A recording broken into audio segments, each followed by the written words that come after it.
You are listening to the Tricorder Transmissions Special Episode 10. And now, here are Craig and Jeff.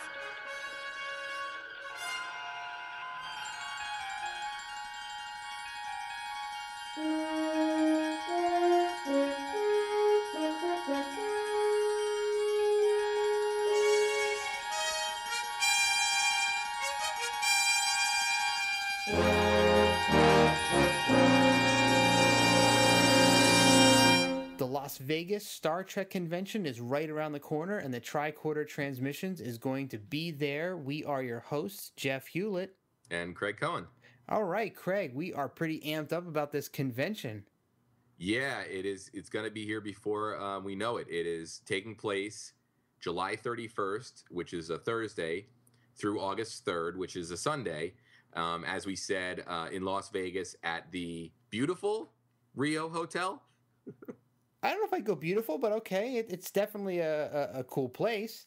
Yeah, and they just opened up the Voodoo zip line. Have you heard about that? No, I have not. It's a seated zip line that you ride between the two towers at the Rio. No, that's interesting. I'm sure if you stand outside, you'll see a lot of Star Trek-clad people taking that ride during that weekend. I wouldn't doubt it. And is Thrill Seeker Jump Off the Stratosphere Cohen going to go for that? I'm not sure. I have another trip in 2015 that I'll be taking that. Maybe I'll consider it then. I see. So you're not going to get all dolled up in your cosplay and zip line? I you know what? I fear ruining it. Okay. I can just see you in your Piece of the Action cosplay soaring through the air on the seated zip line. Yeah. So this convention, this is pretty much the biggest Star Trek convention in the United States that happens here in Las Vegas. It's put on by Creation Entertainment, who do a lot of conventions around the country at different points in the year. They do other Trek ones, but they've even gotten into like other genre type shows. They've done like a supernatural one. But this one is the big one.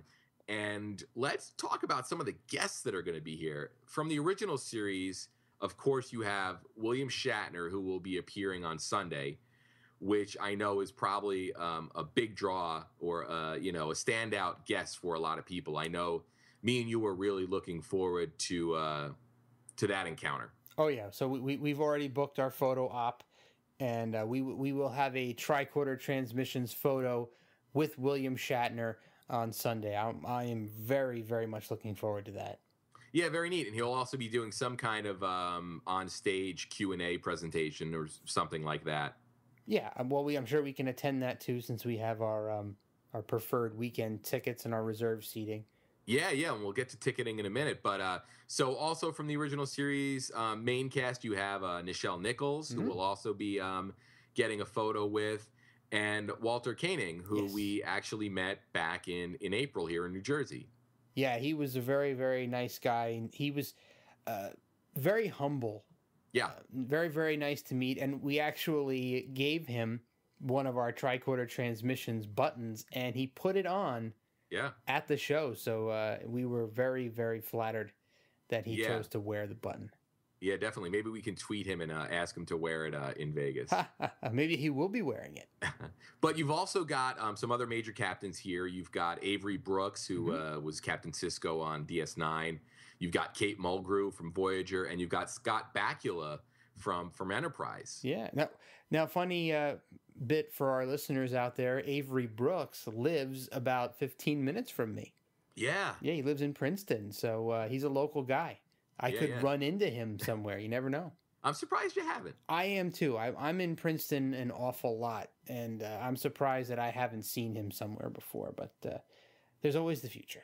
Yeah, you know what? I'd like to see him. He seems like, after watching him on that William Shatner Captain's documentary, he seems like a pretty interesting dude. He does. I'd love to bump into him, but as everybody knows, I am not a Deep Space Nine guy, so I've only watched the first 8 episodes. So it wouldn't be one of those, gushing fan moments. It would be more like one of those, wow, this is really cool to meet this guy. And I loved how he came off on that documentary. He just sounds like a cool guy to talk to for a few minutes. Yeah. And you know what else I really remember him from? And probably more important to me than DS9 was he played Hawk on that Spencer for Hire TV show. Do you remember that? I remember it. I wasn't a watcher, but I remember the show. Yeah, my stepdad was a big Spencer for Hire fan, so we used to watch it whatever night it was on, and then I eventually got into the books. And Hawk is just such a cool character. Nice. Did you ever hire Spencer yourself? I did not, unfortunately. I think you missed an opportunity. Birthday parties. Oh, okay, all right. Well. In terms of the movies, we've got some big names from the recent movie. We've got Peter Weller and Carl Urban, who played McCoy.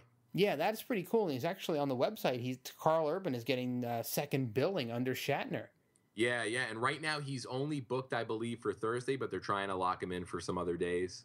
Yeah, I bet that's probably tough. He may have some sort of a schedule that he can't do it, but I think it was kind of cool. They added him after the fact. I mean, he wasn't originally on the guest list, so they... Yeah, we were talking earlier, and you said there's, 98 guests? Yeah, there's a thing on the site now that says 98 in-person guests and counting. It looks like they're really trying to push to 100. Yeah, I'm sure they'll get there. And I know during the show we'll talk about some of the other guests. But let's talk a little bit. What we're going to do this episode, really, Jeff, probably is we're looking to sort of give people a general idea of what's going on at the convention. Possible first timers might get some insight here, and we're going to have some special guests on that are going to sort of give us some tips and tricks and their perspective on the convention. But before we get to them, I guess we should go over some of the ticketing options. Sure. Yeah, so there were a lot of different ticket packages for the weekend. Some of the bigger ones are sold out. You had a gold weekend and a captain's chair weekend that are both sold out. But you also have a preferred convention, which gets you a reserved seat in the main auditorium where all the Q&As are going on. So the cool thing about that is you can come and go as you please, and you don't have to worry about somebody being in your seat.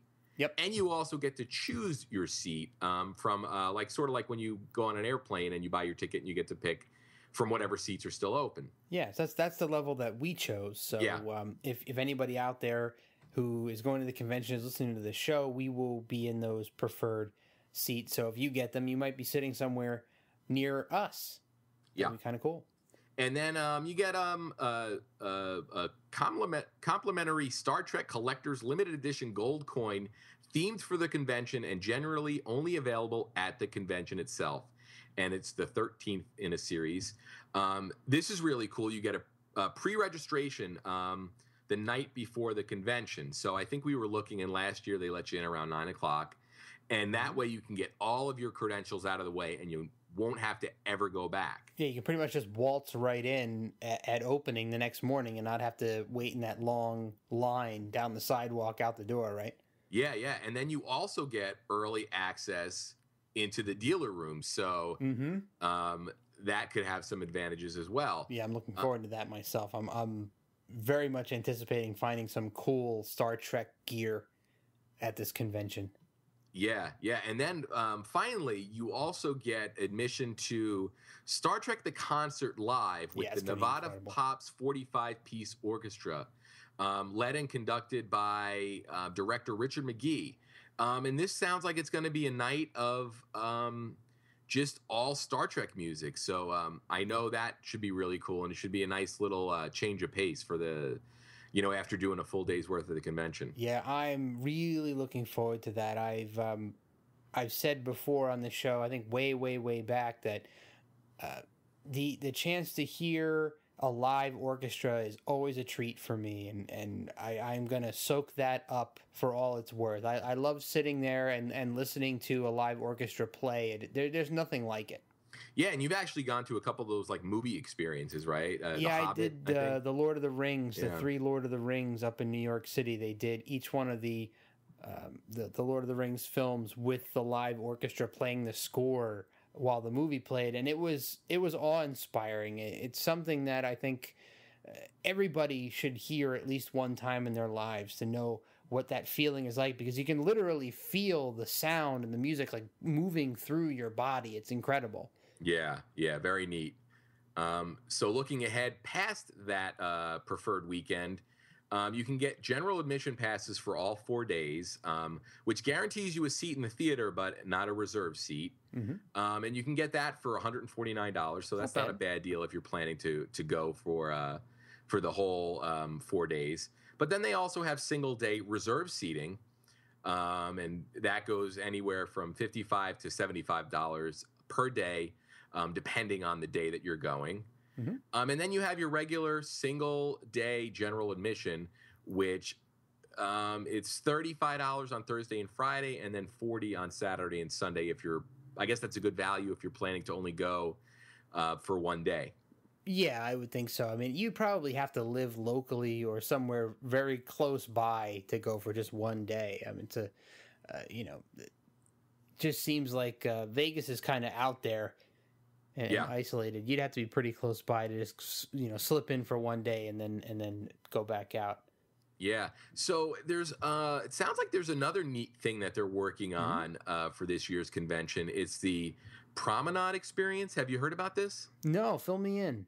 Yeah, they're billing it as what was once a humble long hallway has been transformed into an interactive promenade. Oh, cool. For the complimentary enjoyment of our attendees. Filled with surprising photo ops, your costumes will really shine with these props as backdrops. There's also some craftspeople there. There's a guy making Enterprise balloon hats. No. There's somebody doing character drawings. And then there's even a henna tattoo artist. All right. And that all leads to Quark's Bar. Oh, that's I heard about, and that's going to be really interesting because we've been to the actual Quark's Bar from the experience. So yeah. I'm looking forward to seeing what they put together for that.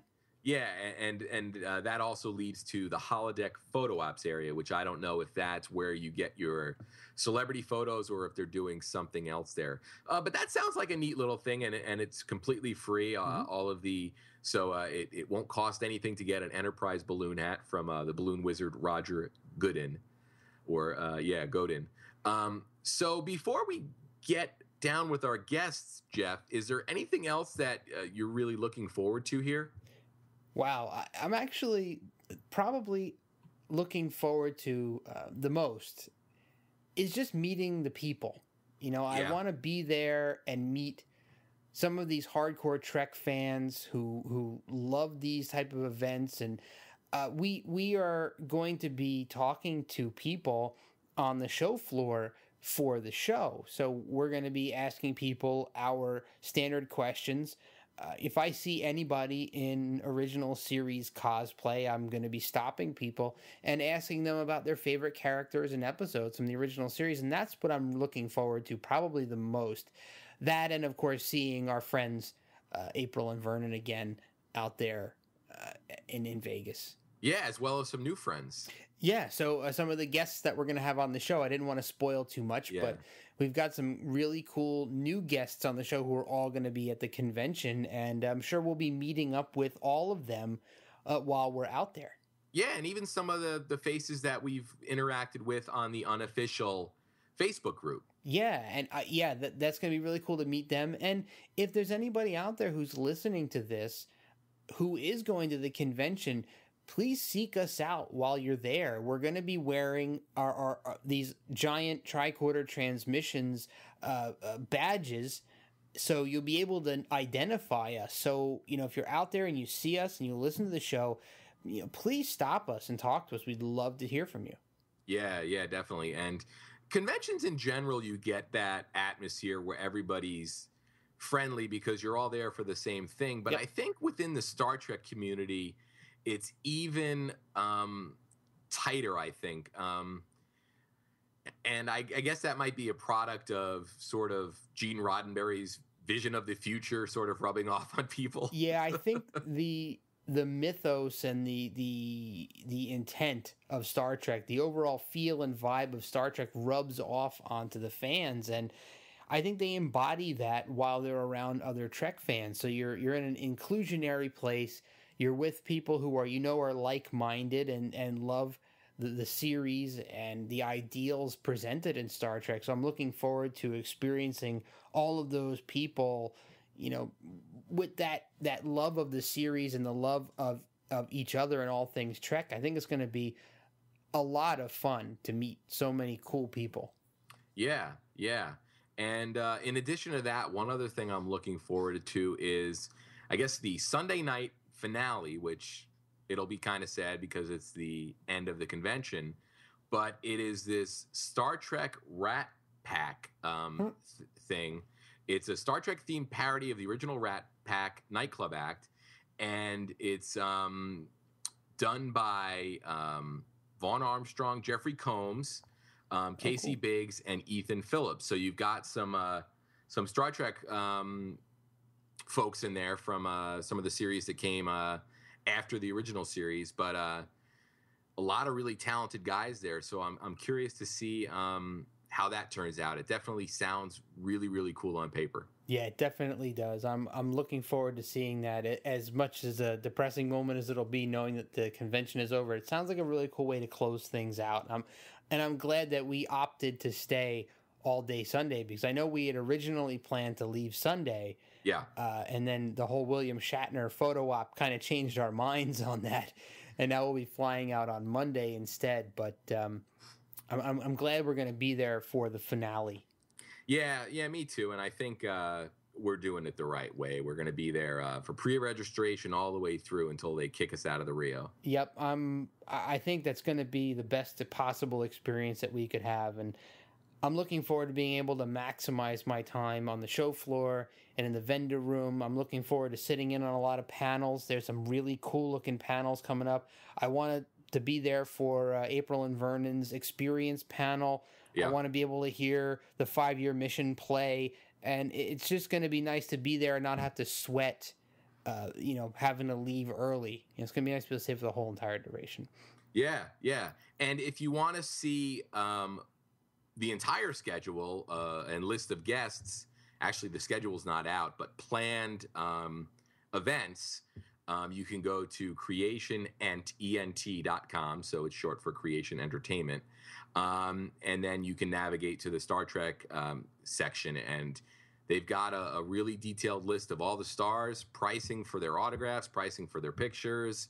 And then from what I understand, they put out the schedule, the actual daily schedule, not until about 2 weeks or so out from the convention.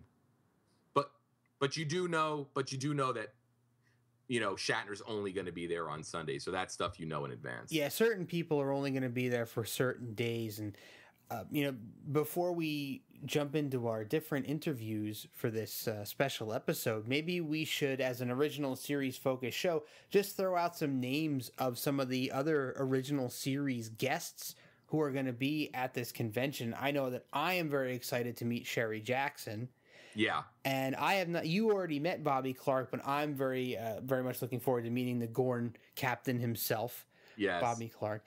But there are plenty of other names who are going to be there from the original series. I mean, just taking a quick scan down, you've got people that appeared in 1 or 2 episodes. You've got Celeste Yarnall, who appeared as Yeoman Landon on the series, the episode The Apple. Mm-hmm. So that's going to be kind of cool. We've also got Bruce Hyde, who was Kevin Riley in a couple of episodes. And we got, of course, Janice Rand is going to be there, Barbara Luna. You got a whole bunch of people who appeared in the original series. I'm very much looking forward to just meeting some of these people. Yeah, and it's I don't want to get depressing, but the more time that passes, the less and less of these people that are going to be showing up for these conventions. Absolutely either, true. Just because it's something they don't want to do anymore, or they, everybody too eventually. Old. Yeah, exactly. To travel out there. I mean, if they don't live locally, traveling all the way out to Vegas for a convention for somebody who's, getting on later in life, it can be a very trying experience. And I'm very grateful though that all of the people who are showing up from the original series are showing up. I wish that George Takei was going to be there, but unfortunately he will not. Maybe we can catch him at another convention sometime. But yeah, it seems like sometimes they skip a year.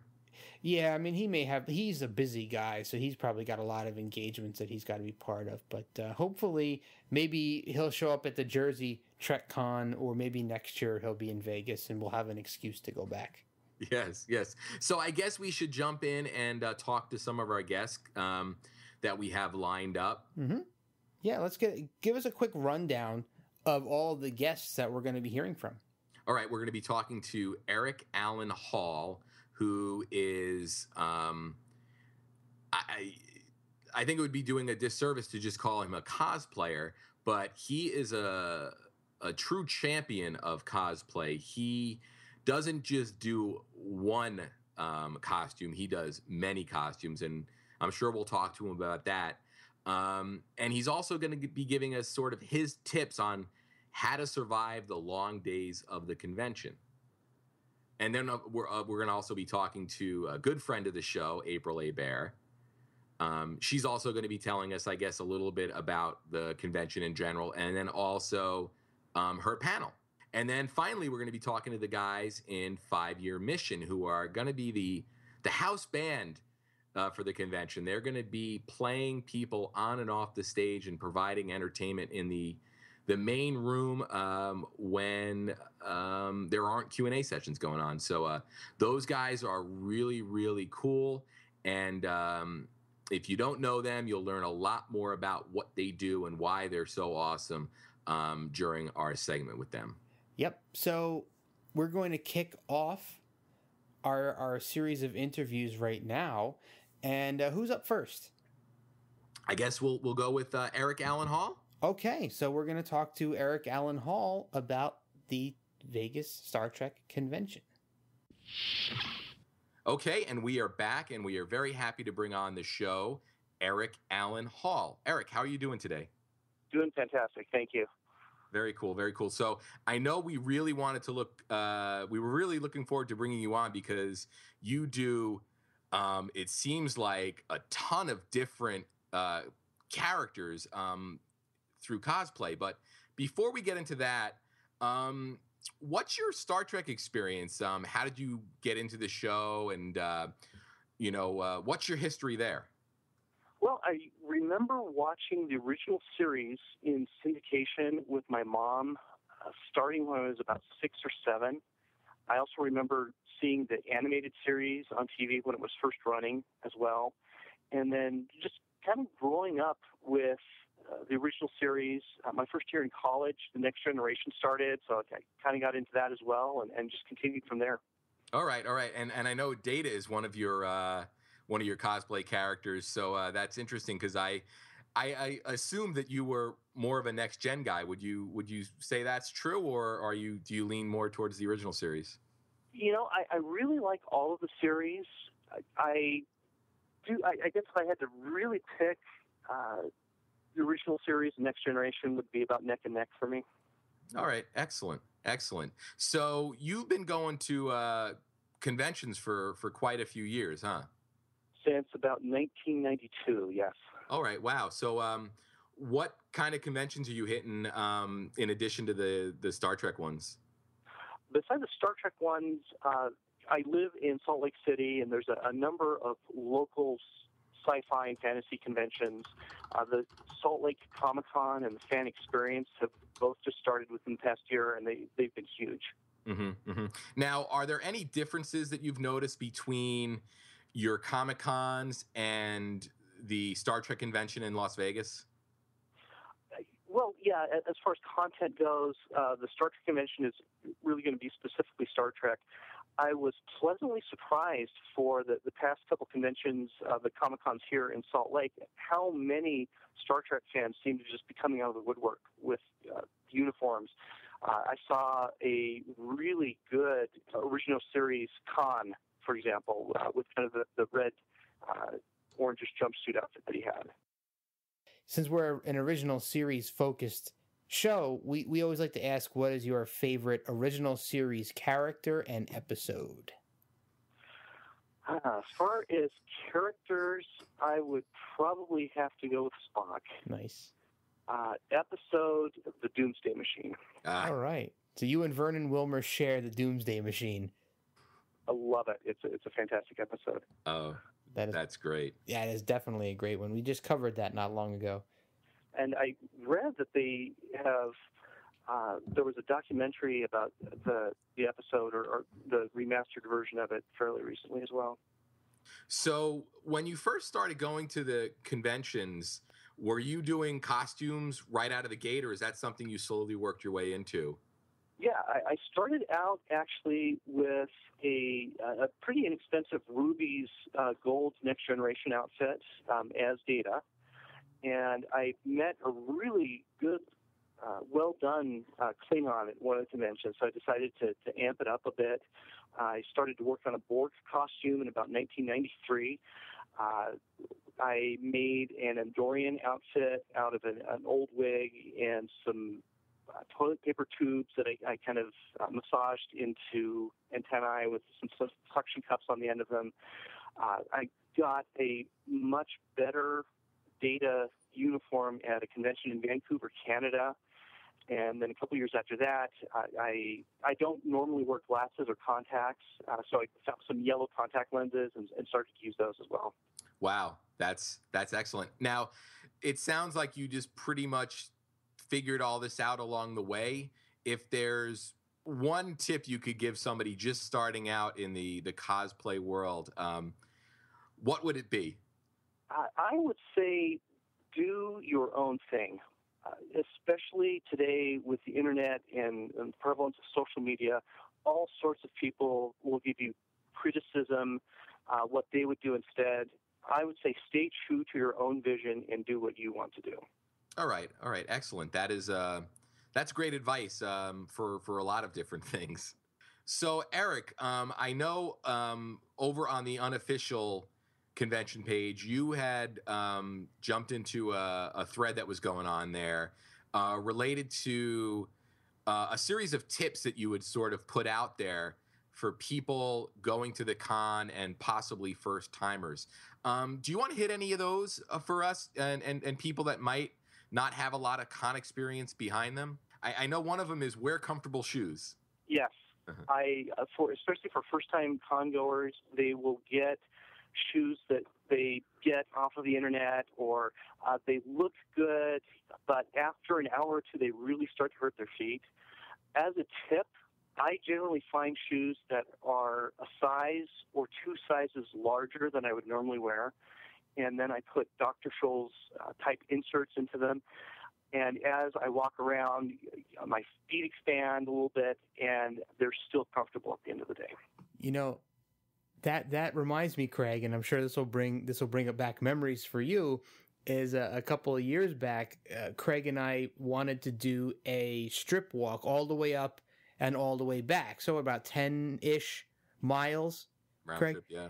And I was wearing, sneakers, which were my size, and we got about halfway done, and I guess my feet had swelled up, and I'll tell you, I was in complete agony. By the time we got done, I had blisters all over my feet, and I was a wreck for the rest of the week. So that advice is solid. I will attest to that. You had to do minor surgery on yourself every morning from then on. I did. I had to wrap some of my toes in bandages to keep them from rubbing together. It was horrible. So that advice is very, very good. Con experience right there. Yeah. Yeah. Mm-hmm. So not focusing on a lot of the con or the cosplay aspects of your tips yet, but one of your other tips is to stay hydrated and to have some snacks with you? Yes. Las Vegas, if you haven't experienced it in the summertime, is about 115 degrees every day. So even if you are staying across the street or you're taking a shuttle from another property somewhere, it's really easy to get dehydrated. And especially walking around in costume, like my Borg costume or other similar costumes, it's very important to stay hydrated. So take advantage of the water jugs that we've got distributed around. All right. Snacks as well. If you throw some granola bars or beef jerky, fruit snacks, things like you like to munch on, it's a lot less expensive than going to some of the restaurants that are in the property, and you can save money to buy things in the dealer's room. Yeah, but that's where you want your money to go anyway. So you have some other really great tips here, like use hand sanitizer, which is, I guess, a great tip because it keeps everybody healthy. Absolutely. Uh-huh. And another one here is extra batteries and memory cards for your camera so you don't run out of power or memory space. There will be impromptu, you'll walk down the hallway and you'll see one of the stars walking by, or you'll see somebody who has a great cosplay that you'd like a picture with, or the karaoke nights, you'll want to video somebody singing. So don't make the mistake of not having extra batteries or memory cards. Mm-hmm, mm-hmm. Great. And now looking at some of the cosplay intensive tips, you say to carry a small repair kit. Especially for my Borg outfit. I've got black duct tape, I've got nuts and bolts, I've got super glue. If you're going the more traditional sewing route, I've found that black thread is good. I use fishing string, too, because it's a neutral color and it's very strong, and you can quickly sew up a rip or tear or a lost button and so forth. All right, excellent. And you also say to, if you're going to be cosplaying, to bring some props? Yes, it really adds to the experience. As Data, I have, originally I got them at Toys R Us years ago when they first came out. I've got a Playmates phaser and a tricorder. I found a mechanical toy cat at a thrift store a couple years ago. You put batteries in it, and its eyes blink, and its ears move, and its mouth opens, and its paw moves. So as Data, I carry that around as Spot.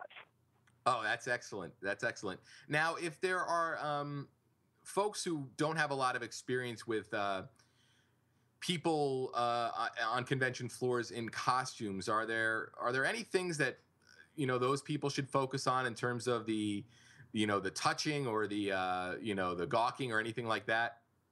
Yeah, there's a saying that's going around now that cosplay is not consent. So if there are Orion girls or Trills or 7 of 9, what have you, especially for some of the female cosplayers, it's not okay just to go up and touch them inappropriately.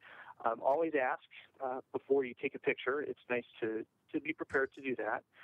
And you want to treat somebody like you would want someone close to you treated. If you've got a mom or a sister or a daughter, the same way that you would want them treated, treat that person that you want to get a picture with. Mm-hmm. Excellent. That is great. And I know I'm looking forward to meeting you on the floor and getting some pictures that we can put up on the website. And I guess that's a good time for us to start talking about the convention in general. It runs over 4 days. I assume you'll be there the entire time? I'll get in Wednesday night, and I'll be leaving Monday morning. All right, that's the same exact schedule we're on. Are there any things this year in particular that you're looking forward to? I have been asked by a couple of friends of mine who met at the convention a couple of years ago to officiate their wedding and to sing Blue Skies as Data. Oh, wow, that's awesome. Amy Campbell and Mark Verstucci, and the event will be Friday night at, I believe, 5:15 p.m. in the DeForest Kelley, the secondary theater, and everyone is invited to it. Oh, excellent. That's very cool. And we'll have to stop by there, Craig. Yeah. I'll definitely have to check that out. So one thing that Craig and I go to a lot of cons here in the New Jersey area. We go to 4 or 5 a year, and one of the things that I know is a problem for some people, and I'm wondering if you have any insight into this, is how to handle the vendor room. Meaning, people will go in and they'll just grab something, and vendors at these cons tend to know their audience, and a lot of times they'll overprice things. And have you had any luck or any experience with kind of haggling prices down, or is that something that you would advocate?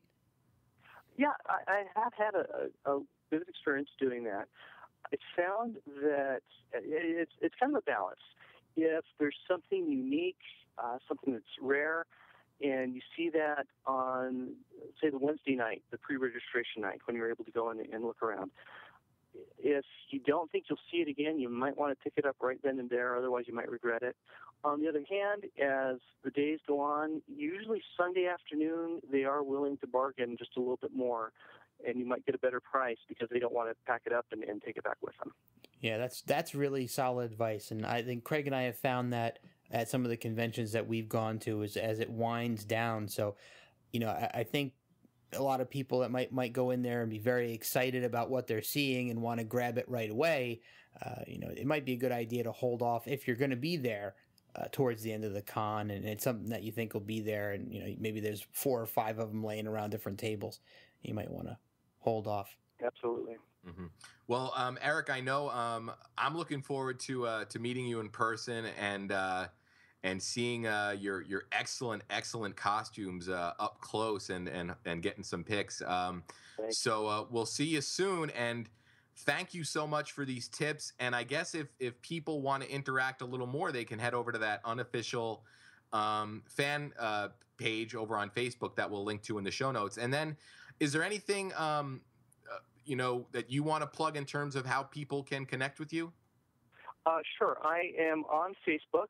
If you just search for ERIC 3060 or Eric Allan Hall, ALLAN. I am also part of a charity superhero costuming group in Salt Lake City, and we do work with the Make-A-Wish Foundation, Toys for Tots, muscular dystrophy, and so forth. And I can be found there at heroicinc.org or on Facebook as Heroic Inc, all one word. Oh, excellent. And we'll put all that in our show notes. So, Jeff, anything else you want to hit before we let Eric go? No, I think that's pretty much it. All right. So once again, Eric Allan Hall, thank you so much for giving us some tips and tricks for people going to the con and possibly going in costume. And we'll see you in late July. Make it so. All right, man. Take it easy. Live long and prosper. All right, and we're here talking with the wonderful April Hebert, who's been on our show several times. Tonight we're going to be asking April some questions about the upcoming Star Trek convention in Las Vegas, summer 2014. So welcome back to the show, April. Thank you. It's so great to be here, as always. We always love having you around. Well, I like to be around. Great. So we are going to be going to the convention for the first time, me and Craig. So we were putting together this episode for other potential first-timers or anybody who's going who may want some tips and tricks about the con. But you are going to be on a panel discussing Star Trek: The Experience. Are we correct on that? Yes, I am. We had a panel 5 years ago, the year after we closed.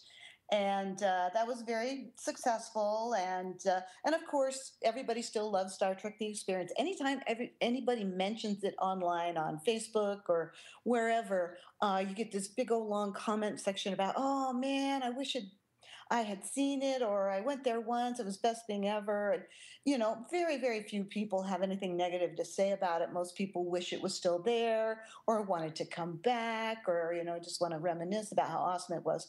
So, yes, the panel this year is going to be really, really cool. Awesome. Can you give us any kind of little prequel about what it's going to be about without spoiling it ahead of time? Well, I don't think it will spoil it to say that it is really about the fans. And last time we talked about it, we just talked about, what it meant to us and that kind of thing. So what we're going to talk about was how it affected the hearts and minds of the people that visited it during the time it was open. So there's going to be, I'm going to be on the panel. Well, first of all, Larry Nemechek is going to be on the panel, Mr. Trek himself. Nice. And he's going to talk about the origins of the experience, and what the people that were tasked with putting it together, what was their goal? What did they want the people who were guests there? How did they want them to feel? What did they want them to see and experience when they were there? And I'm going to talk about how the things that I saw when I was there, how it affected the people from my perspective, and the things that people told me, and the things that I experienced interacting with other people, and not just at Trek, but afterwards, and I've had contact with people after that. So those kinds of things. I think Vernon, I'm not sure what Vernon is going to talk about. Nicole, my friend Nicole Padberg, who was a Starfleet officer there, she's going to talk about her interaction as both a guest and as working there. And I think Vernon is going to talk something about that as well. Michael Hartnett, who played Borg Drone 3 of 6, is going to be on that panel. Kayla Iacovino, who is a writer for Geek Magazine and TrekMovie.com, she's going to be our moderator. And so it's a really great panel, but it's not just those people. I put out a call on Twitter and Facebook for people who really felt like their lives were touched by the experience. And we're going to have 5 people who are guests at the convention who are going to come up and tell their story about how Star Trek The Experience impacted them.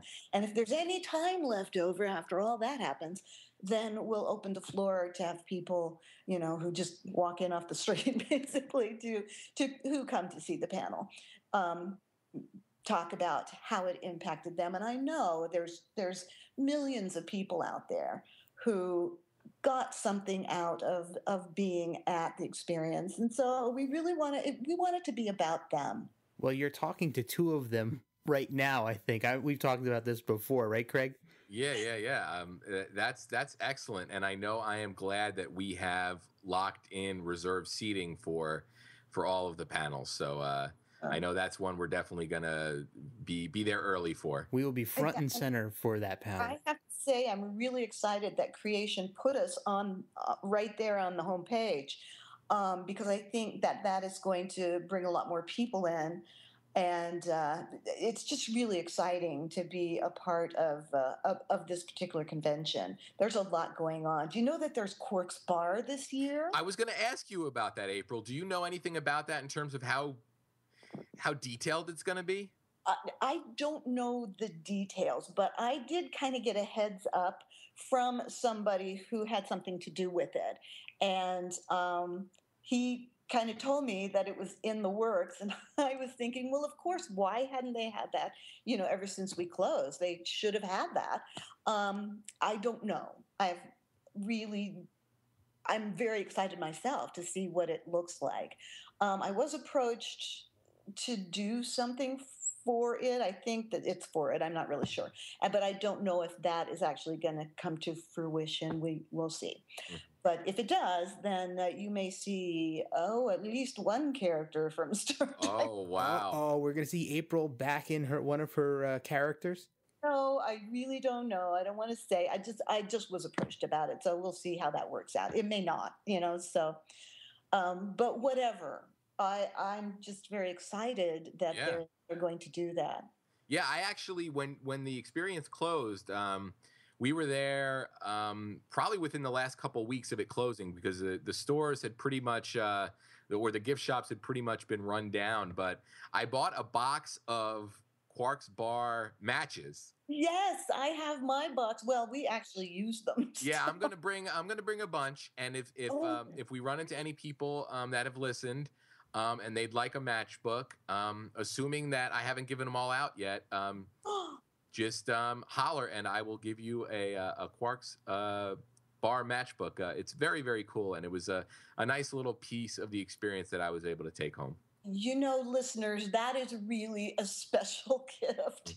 So, yes, definitely take advantage of that. That's pretty awesome of you, Craig. And I have, I think, 4 or 5 of those matchbooks, and I'm hoarding them, along with my closing era commemorative glass. Yes, I have that with too. The date on it, I have that as well. It's proudly displayed in my kitchen. I have it right here. I'm staring right at it. I bought a set of 6 of those tall blue colored beer glasses. That's it. Yes. That's the one. Yep. The lager glasses. Yes, and then my husband broke 2 of them. No. So I have 4 still. Oh, man. But, he used them. He thought they were great, and then he's kind of a klutz. No. I love having it because it reminds me of, being there right before it closed and looking at the wall with all of the pictures that people had drawn and the messages that they had written to the experience and the staff there. And it was a bittersweet memory. Yeah. Yes, very touching. That I have to say that wall of memories was possibly the most endearing thing that ever happened there at Star Trek, was just those thousands and thousands and thousands of little handwritten notes with pictures. Some people put pictures, some people drew pictures, and just talked about how wonderful it was. And I don't know if you know this, but the year after, in 2009, when we had the panel, because that was the last time that Creation held the convention at the Hilton. Right. After that, they moved over to the Rio, but it was just this wave of people that walked by the experience, and you've seen it. It's just a big wall with advertising on it, but somebody started bringing flowers and putting them there, and then somebody brought like Post-it notes and pens, and people came by and wrote a note and stuck it on. There were hundreds of little Post-it notes all over this wall with flowers strewn all over it. And the Hilton had the good sense not to touch it until after the convention was over. Then, of course, they cleaned it up. But it was beautiful. That's awesome. Beauty, yeah. Mm-hmm. So going back to the convention, is there anything you look forward to during the convention, or is anything you're looking forward to that's new this year, aside from Quark's Bar? Well, apparently there's a concert. The Nevada Pops Orchestra is going to do a concert. Saturday night, we'll be there. Yeah. Well, me too, man. I'm really excited about that. And that's not something that they do every year. I know that they have done things like that in the past, but I think this is the first time for the Nevada Pops to do it, and I'm very excited about that. And of course, there's always the panels with all the stars, and those are in the big main room, and they're just hugely attended. But I have to say that I'm a big fan of all the things that go on in the secondary theater. Now, we're going to be in the secondary theater, but there are things like science fiction, how science fiction influences science fact and stuff. And so there's going to be a panel of scientists and NASA personnel talking about how Star Trek influenced them. And I have to say that I have something that I'm going to talk about during my time on the panel about a NASA person who contacted me. And that was just last year, and the influence that Star Trek The Experience specifically had on NASA. So I know it's really cool. And then my friend Mary Cernowski, who does the glue guns and phasers, and it's a craft workshop, and you put together some little cool crafty thing. I don't know what they're doing this year, but they always do something really awesome. And then there's like a Geek Girls panel, and then there's trivia, and I can't even tell you how many awesome panels that there are there. Mm-hmm. But most of all, I go to the conventions for the people. Yeah. The fans. I have never met a better group of people than I have since I started going to Star Trek conventions. And I gotta tell you, I never went to a Star Trek convention until I was paid to go as an actor. So I lived my whole life as a Star Trek fan, but I was closeted. Yeah. I didn't come out until I got this wonderful job, and after a couple of years, they started. Well, this was before Creation started coming. There was a group called Slanted Fedora. They weren't that great, I guess. But they were doing some Star Trek conventions, and one of them was in Las Vegas, and they contacted us. So they sent some of the actors over there just to walk around, And I was amazed at how much fun these people were having. I'd never seen anything like that. And I walked through a door as a Vulcan and almost slammed William Shatner with the door. So that was my introduction to William Shatner. But yeah, it was really cool. And I thought, wow, I've been missing out on this kind of thing. And so when Creation brought the convention to the Hilton, and I know they did that because we were there, so there was, they would do things at the Hilton, and then they would do things with us at the experience. So it was actually a very nice little interaction for several years. So when the convention came, we were all over it, and they were all over us. And I just got to know so many wonderful people. And like I said, if the stars didn't come, I probably wouldn't miss them. I mean, occasionally I'll go to one of these big things. I mean, like last year I went to see Carl Urban because he's kind of hot. And, so I saw him, and but I've seen these people before, so there's always people that will go just to see them and to take the pictures. But that's not so interesting to me. I am really interested in hanging out with the coolest people in the galaxy who truly know how to party. Excellent. Now you really went over a lot of the stuff that's going on there. It almost sounds like it could get overwhelming. Are there any bits of advice you could give to people on how to really enjoy the convention without stressing themselves out? Well, I would say don't try to do everything. They're going to eventually post the I can't even think of what it's called. The program. Schedule, yeah. The schedule, yes. So they're going to post the schedule at some point. So really go over the schedule and decide 2 or 3 things each day that you really have to do, and then do those. But leave yourself open. And I would say get out of the Rio at some point. Yeah. You don't have to live there. Go down the strip, go see a show, go do something else. Drink a lot of water because it is incredibly hot. It's nice inside the Rio. They keep it fairly cool, particularly in the convention area. But you step outside for any length of time, you're going to need some hydration. Don't overeat. Go back to your room. Don't be afraid to go, you know what? I need a break. Go to your room, take a nap. Don't try to do everything.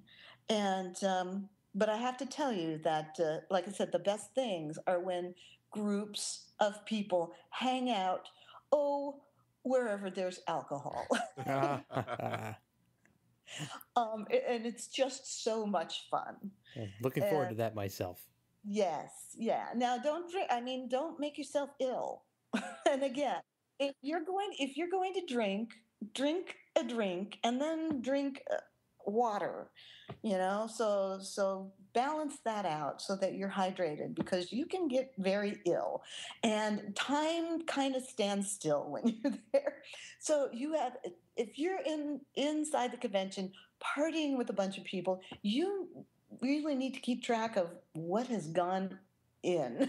You know what I'm saying?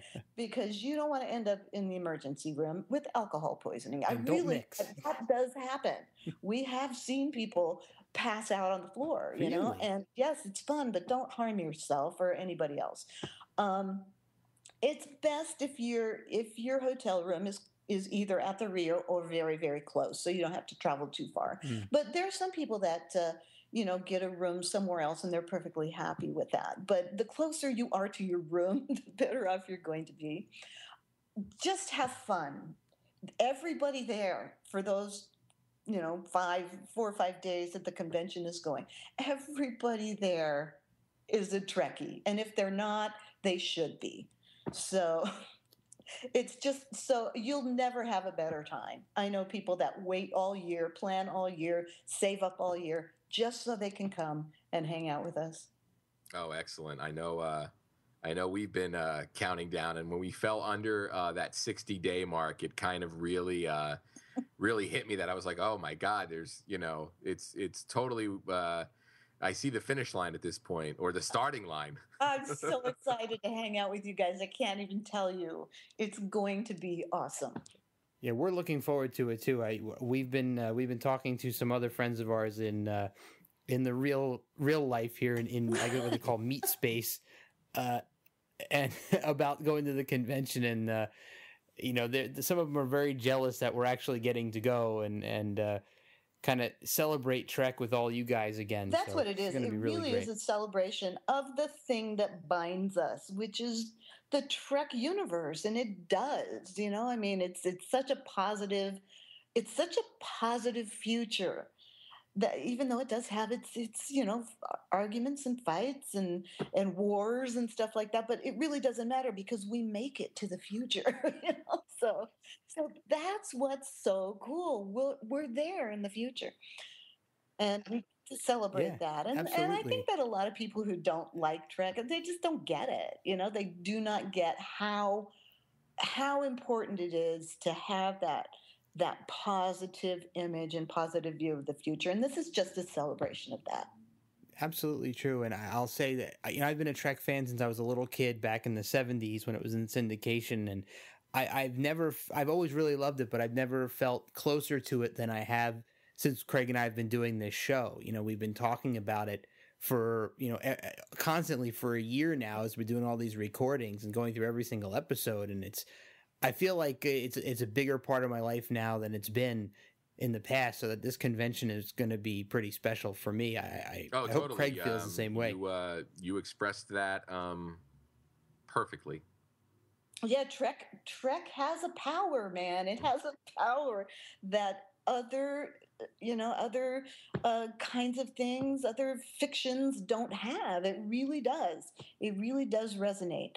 And, I'm a big fan of all kinds of sci-fi stuff, but they don't mean the same thing to me that Trek does. And I think that most of the people that come to the convention are people that feel that same way.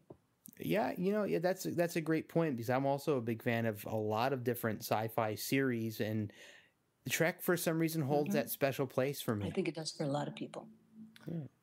So to wrap it up, are there any particular fans that you're going to see at the convention that you're looking forward to? I don't want to point anybody out, because then somebody will go, "You didn't mention me."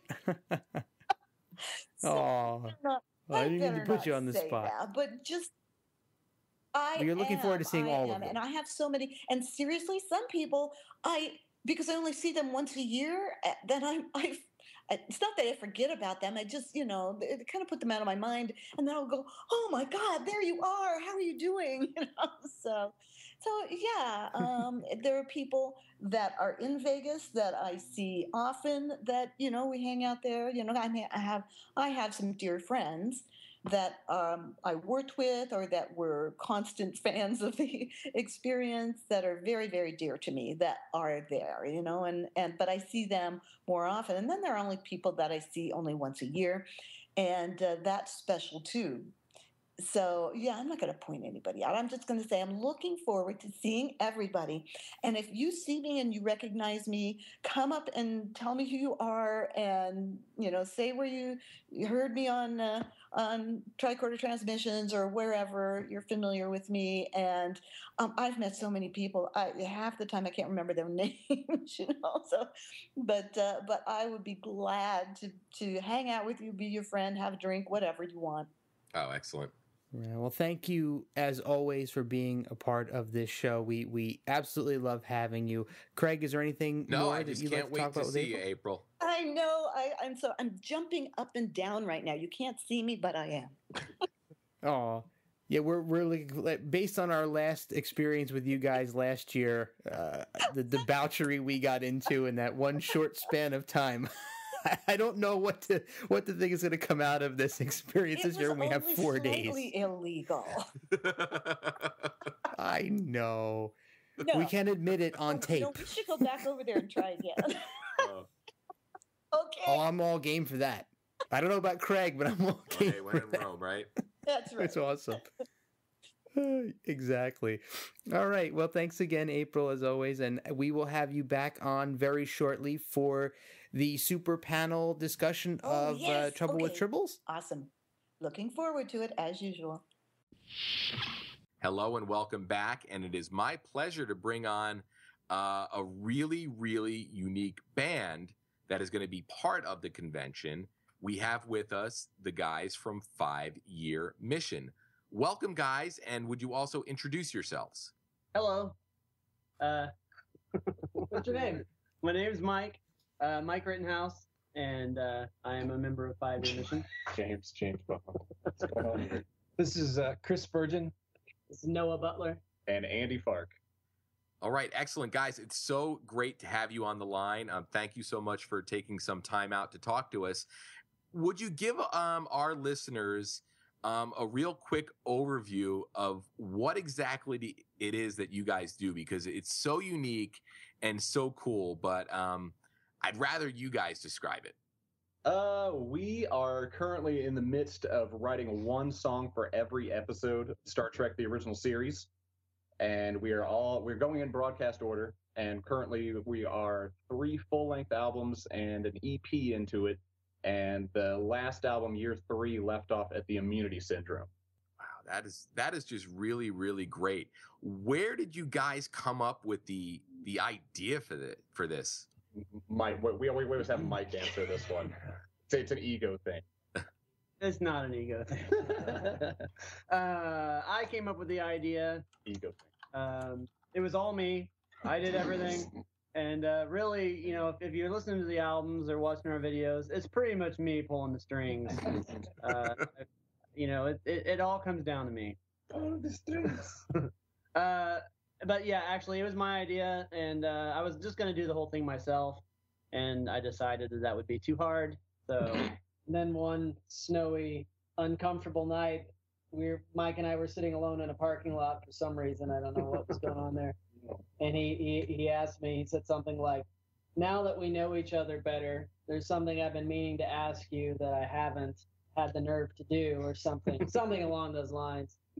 An uncomfortable situation for a second. And then went on to tell me about this awesome idea for a Star Trek band.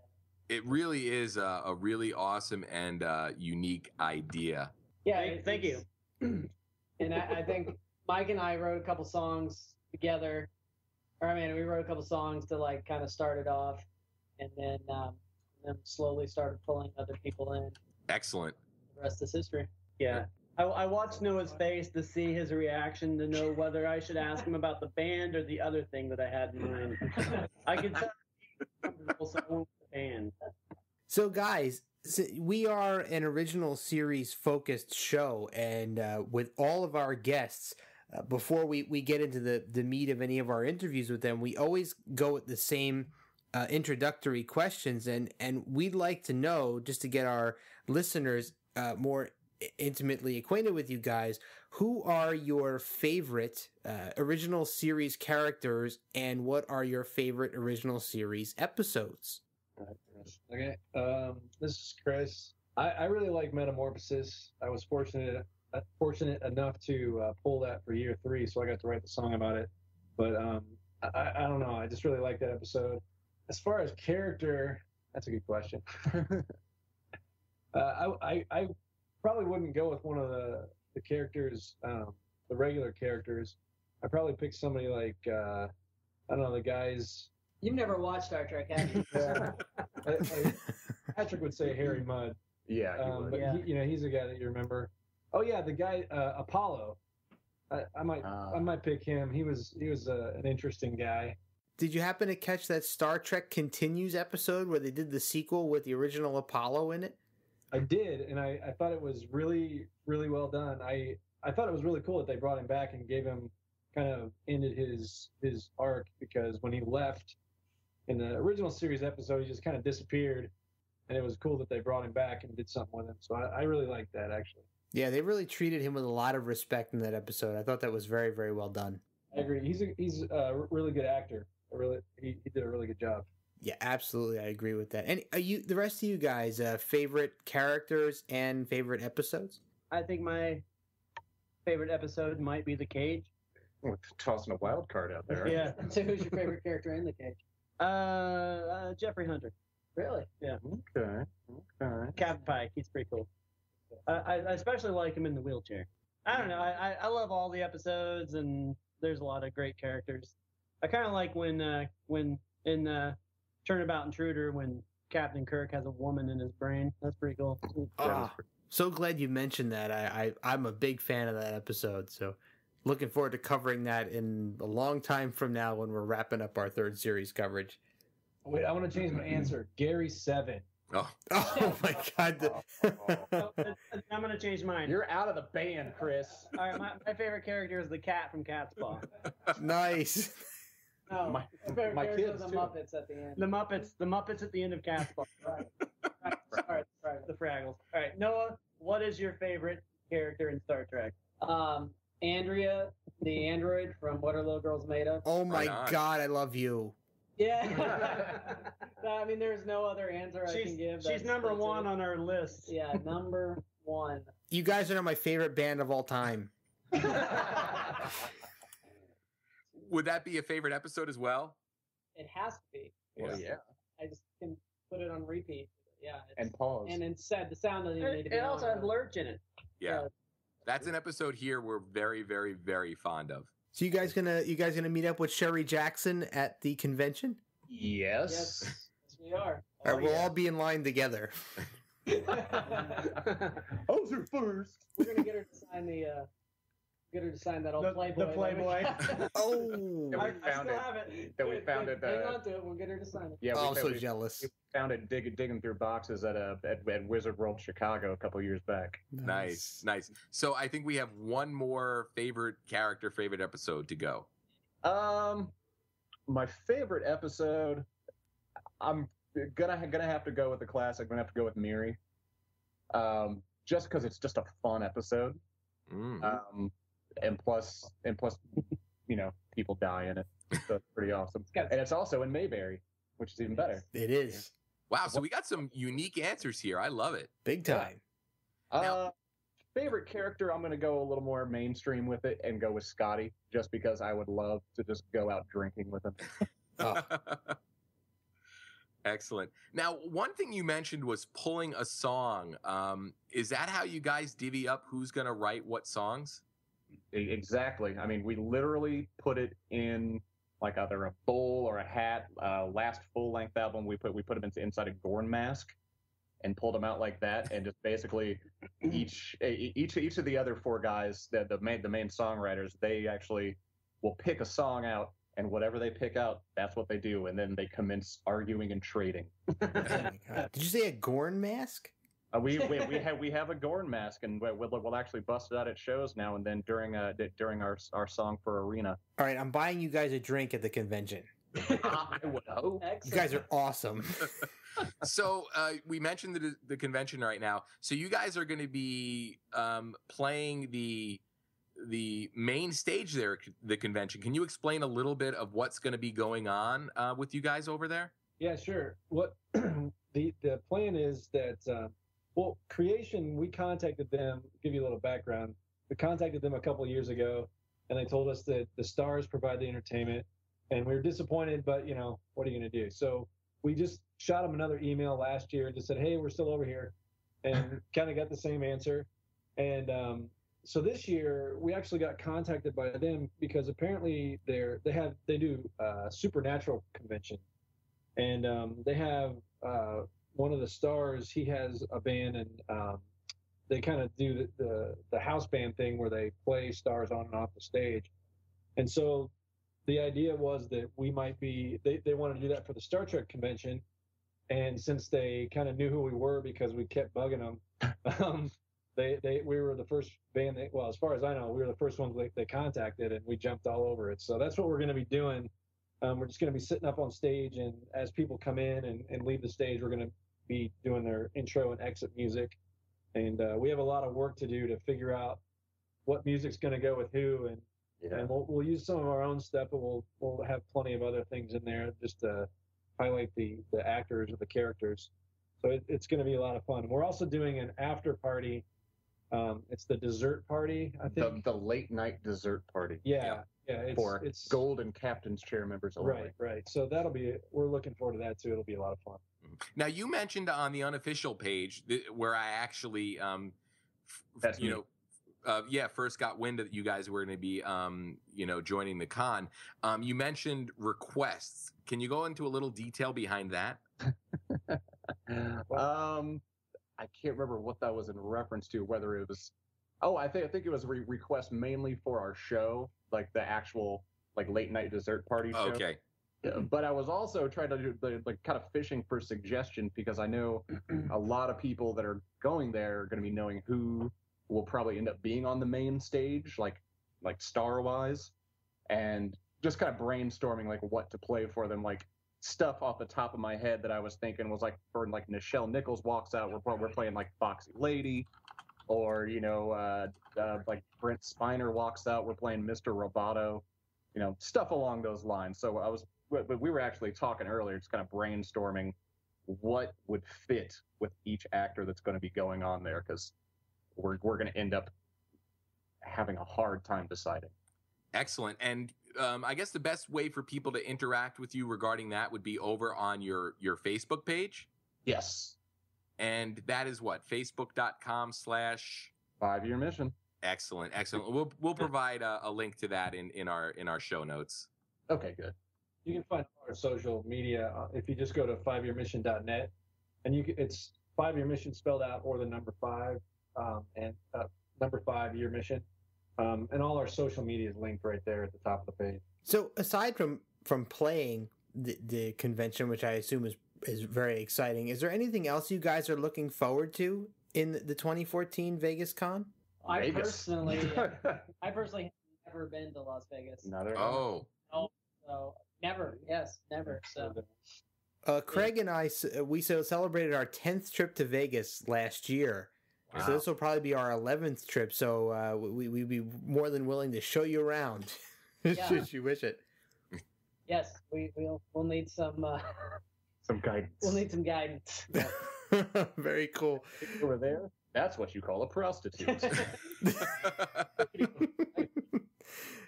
Any Trek stars you're looking forward to seeing while you're there?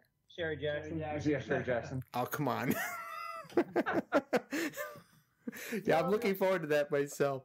Shatner is always a blast at his Q&As. We've actually opened up for him twice now. I saw a picture of you guys all sort of watching him in awe as he wowed the crowd. Yeah, that was the first time. Yeah, that was in New Orleans in 2012. And then we also opened up for Shatner, Brooks, and Bakula in Chicago. Wow. Yeah. Yeah, I'm really looking forward to Brent Spiner, and I saw him in it was like 2010 at San Diego Comic-Con, and he was I just saw him at the table signing and talking to people. He was a lot of fun, so I'm interested in seeing a panel with him. And then of course LeVar Burton. Oh yes. I actually moderated a panel for him once. Surprise. And, yeah, it was completely out of the blue. Very last minute. And it was a lot of fun. He was really good.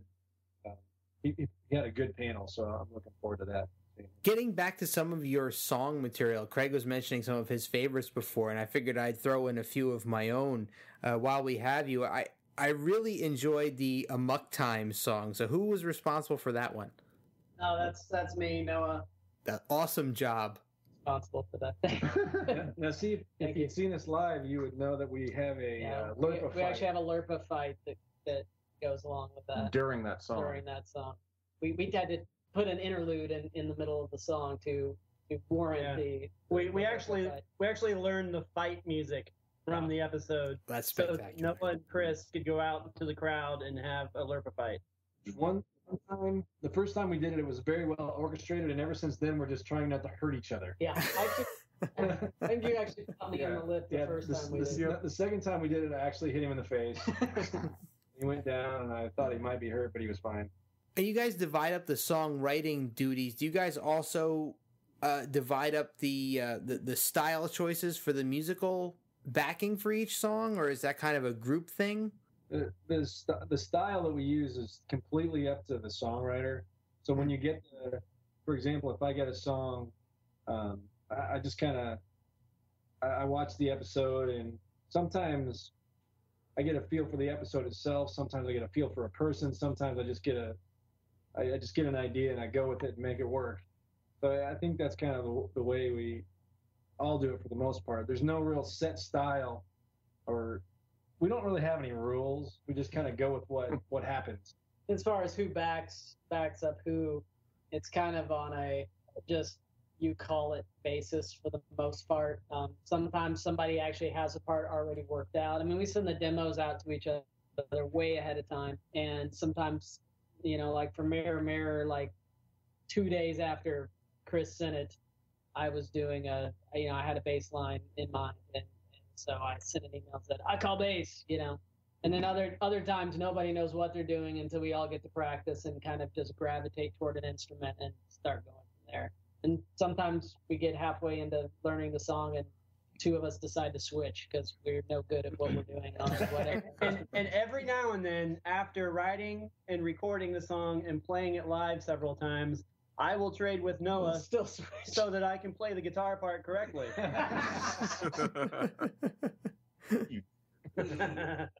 He started the band. Yeah, it's all me. Yeah. True. Anything he says goes. Because basically I record all his parts on the albums too, and he just can't do it. Yeah, no, not at all. Not one part. I'm the vocal. Yeah. So who edits all the videos together for YouTube? We all do. Yeah, we split it up. Oh, you switch it up. Wow, you guys are really multi-talented. Usually it's whoever wrote the song. And it's also never me. Yeah, it's never Andy.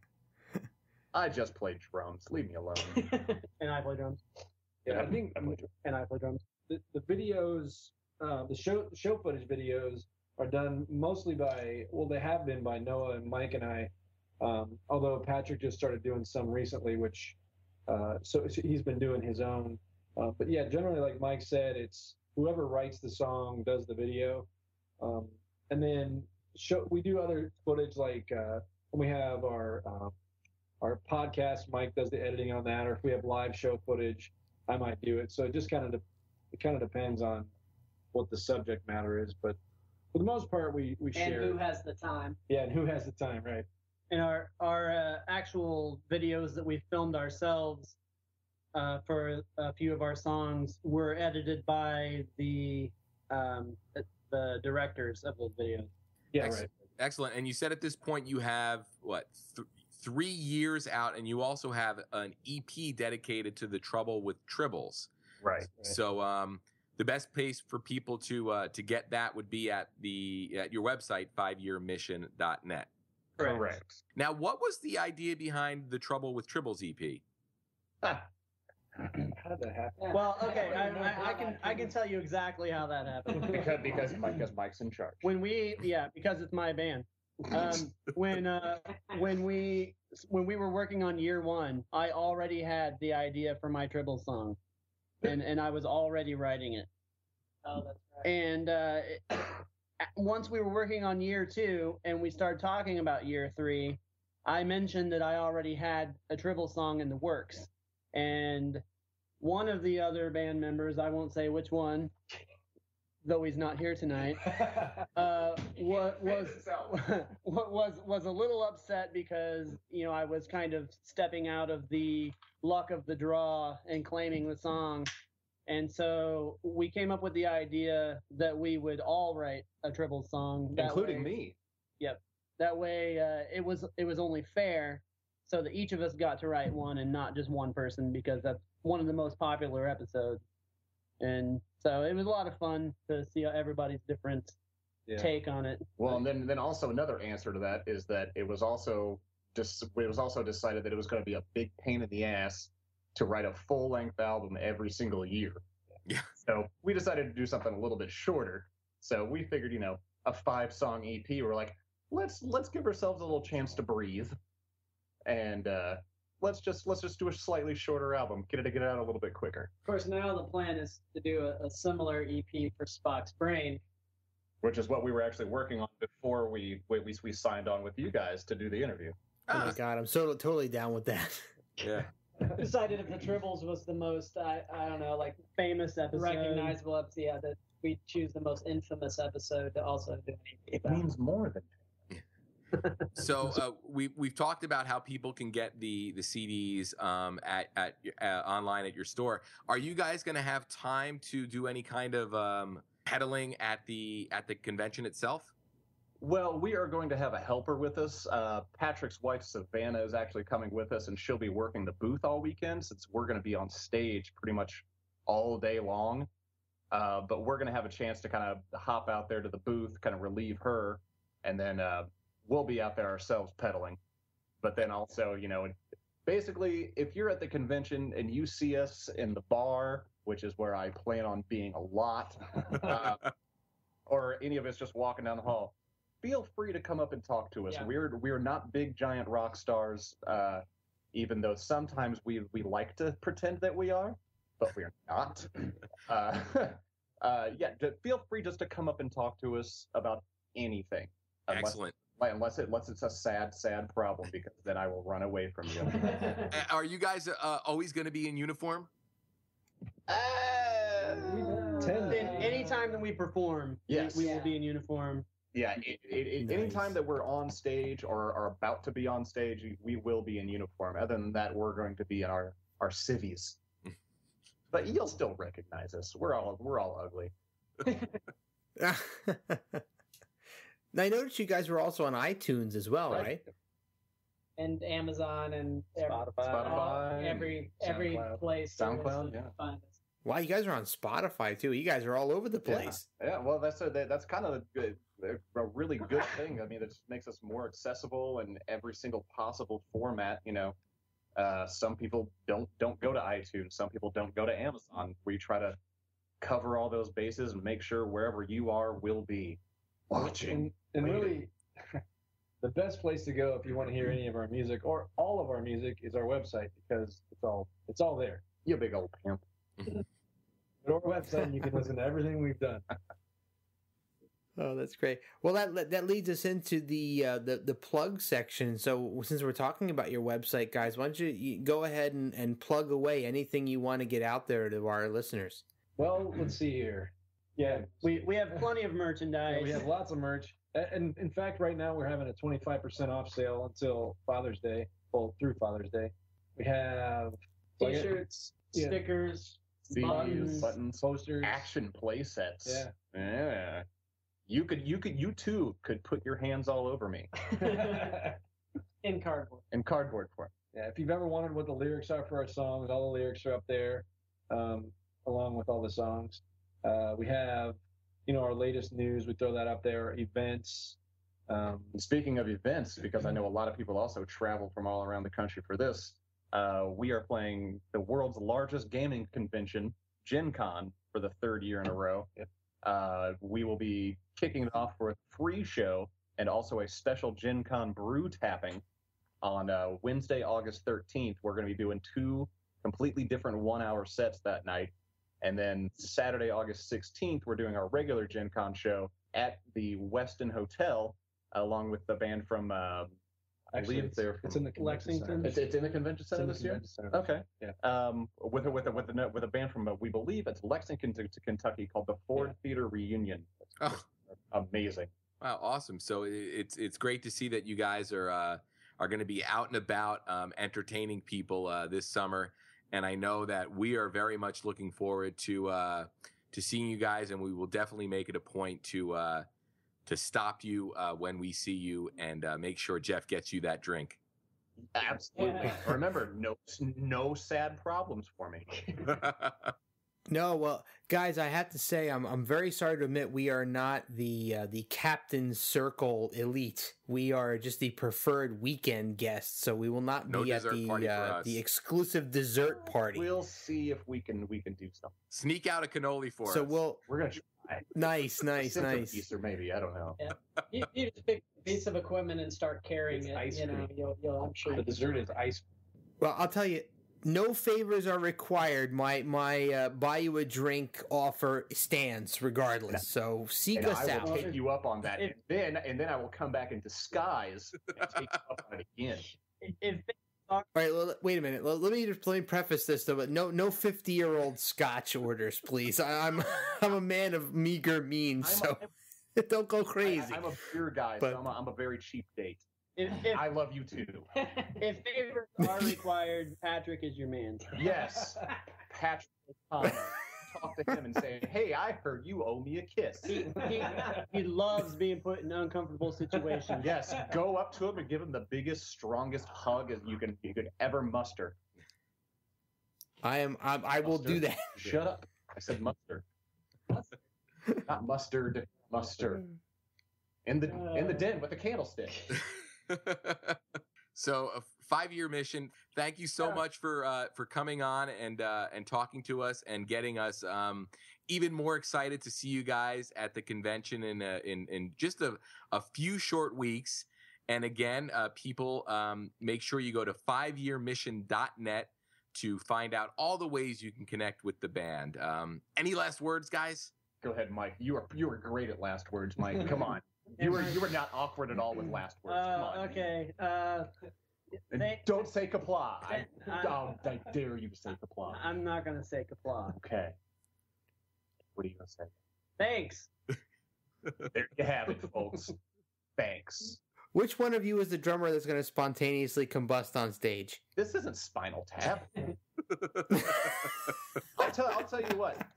Go ahead and give your red shirt speech. Since we started the band, I started off as just your plain old run-of-the-mill red shirt. But we ordered new uniforms, and I just automatically got promoted to lieutenant commander. So there's no more spontaneous combusting Spinal Tap moments for me.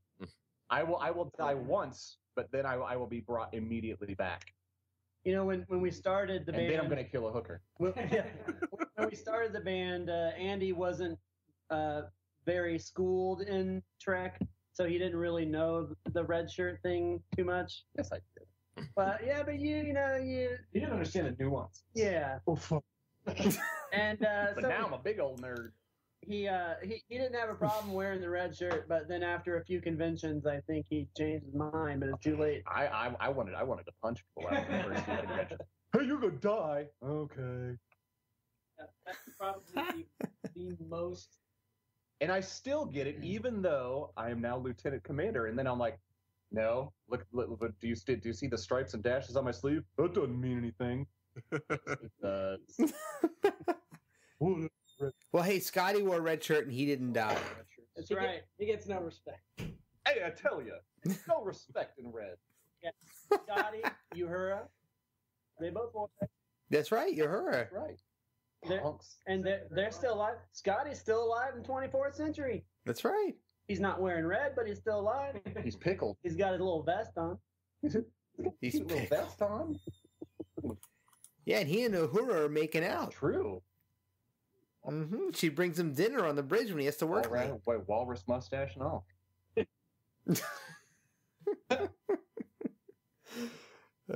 Guys, thanks so much for coming on. This is fantastic. Thanks for having us. Shut up. All right, we'll talk to you guys in Vegas. We will see you there, and we're looking forward to it. All right, so that wraps up our interviews for the Vegas Star Trek convention this year. That was a heck of a lot of fun. We had some really great times talking to our guests. And Craig, anything you want to add to this? Just hopefully people listening got a little bit better idea of what to expect if they've never been before.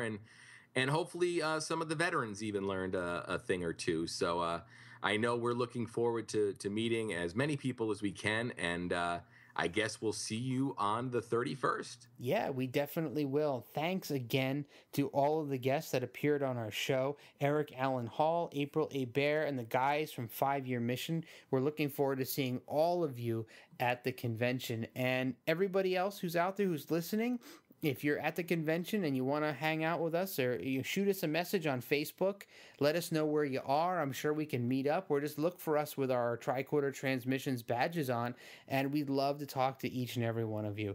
So in the meantime, you can catch up with us on Facebook at facebook.com/the Tricorder Transmissions. You can fire us a tweet at Twitter at TTT_pod, or look us up on the web at the Tricorder Transmissions.com.